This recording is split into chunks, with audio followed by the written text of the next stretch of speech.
Welcome to Take It from the Iron Woman. My name is Susanne Müller, your host and the Iron Woman. This podcast is about empowering yourself and others to make real changes in the world.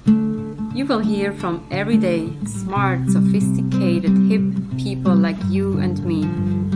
Not everybody has to be an Iron Woman to impress the world. Together, we will learn from the sports and business leaders how you can become a more successful person as an entrepreneur or a leader. It's one step at a time, one day at a time. Take your steps now. Take your big steps now. Join me on this journey to success. This podcast is being sponsored by Get Loopy. On episode 41, you can hear the story of Isabel, the co-founder and CEO. Get Loopy, get a 20% discount off your first order. GetLoopy.com. Take it from the Iron Woman. Today we have a real special guest here, a dear friend of mine. Caroline is with us. We've known each other from running class, running marathons, and many other good things. So we want to hear from Caroline. Who is Caroline who's going to join us today? Please introduce yourself.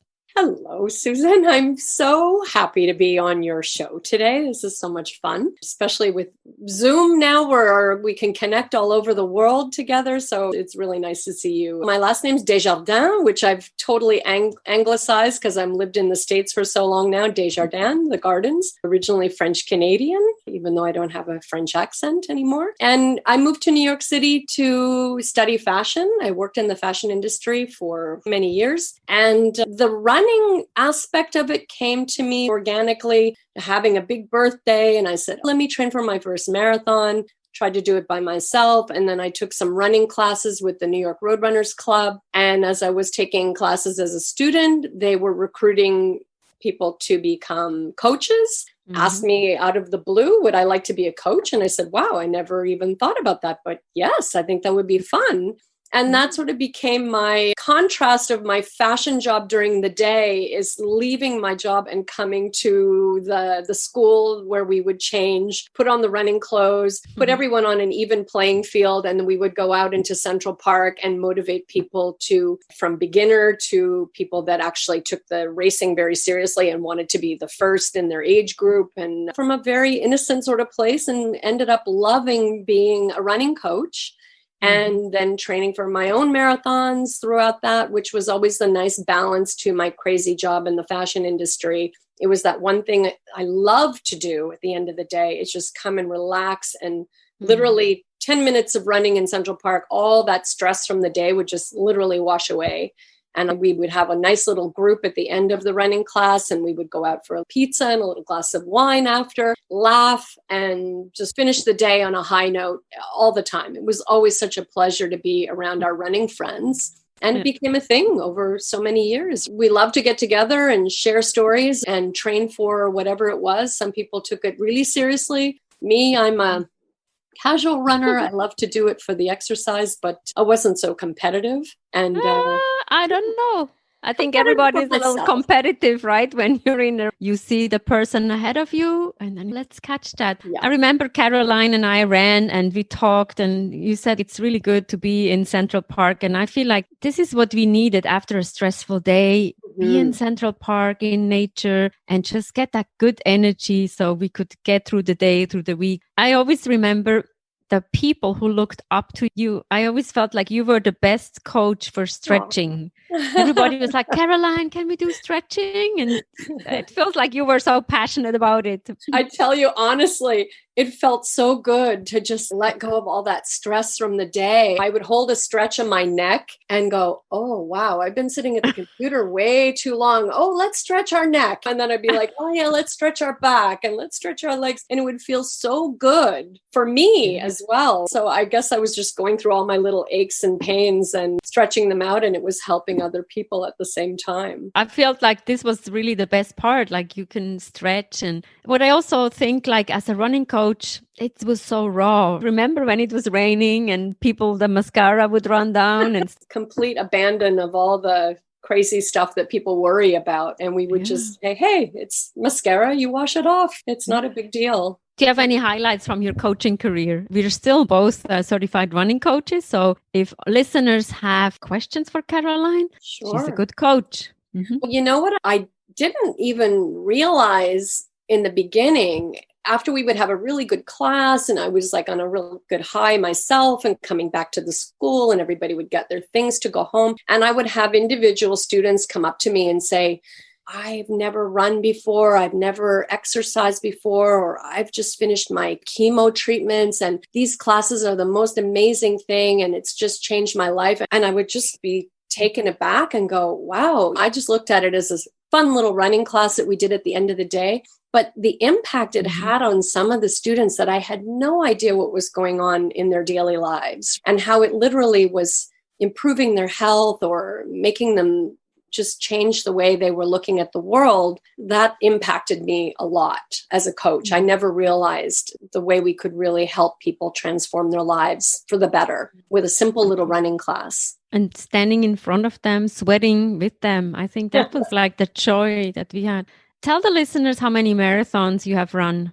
I was trying to do with New York Roadrunners, if you ran 15 years in a row, you would get automatic entry for life. And you wouldn't have to do the 10. You had to run 10 New York Road Runner races to be able to get entry. And then you still had to pay to get in, but it's so competitive, right? So I did 12 and then we had Hurricane Sandy. And so the marathon was canceled then, but we still showed up. I think there was a doctor that put a Facebook page up and said, hey, runners, we're all trained to run. What are you doing Sunday anyways? Let's just show up at Staten Island Ferry. Let's go help people on Staten Island and just see what we can do. And so we ran with that doctor that day. And I remember everybody was a little scared because we were like, we didn't know what we were going to see. And they warned us, they said, safety first, be careful. We're going into areas where the police can't even get through. Like the roads have power lines down and people have lost everything. People are going to be terrified. And they just banded us together. They thought maybe they would get 30, 50 people. I think we got 3 ferry loads of runners that showed up that day to bring provisions and food to people. And I think in total, we ran maybe 15 miles and a marathon's 26.2. I remember going home that night on the ferry and I barely had the energy to push the microwave button to reheat some Chinese takeout because I was just the energy and the adrenaline of helping people, right, on that marathon. So that to get back to your initial question, that was number 13, I think. Lucky 13 was Hurricane Sandy. And then I might have done another New York City after that. And then I did the Napa Valley Marathon, which now I believe is being canceled because of the wildfires. And New York City is being canceled this year because of COVID. And I remember you did one marathon to raise money. Tell us about that. Oh, I ran for New Yorkers for Children. So it was for kids in foster care. If you put together a team and you raised money, which I had never done that before either, asking people for money to run the marathon. And I was like, okay, I'll give this a try. And I found people were just so willing and open to help. That was really rewarding as well to be able to do it for a cause. And that was the fun thing too. When you ran for a charity, we ran at the back. We weren't like with all the pro runners. A lot of these people were running their first marathon ever and doing it for all these different charitable causes. People would dress up in silly outfits and carry crazy things for the whole 26.2 miles. And we laughed and had so much fun. And the spectators cheering us on, and especially if they saw what you were wearing to say, hey, we're running for this particular charity. The crowds of just people cheering us on was unbelievable. Just so uplifting. And that's when you're doing it for a bigger cause than just yourself. Who cares what time you come in, you finish, and you did something really good. So I was going to say that about winning, for everybody gets a medal if you cross the finish line. And who cares if you've never run a marathon,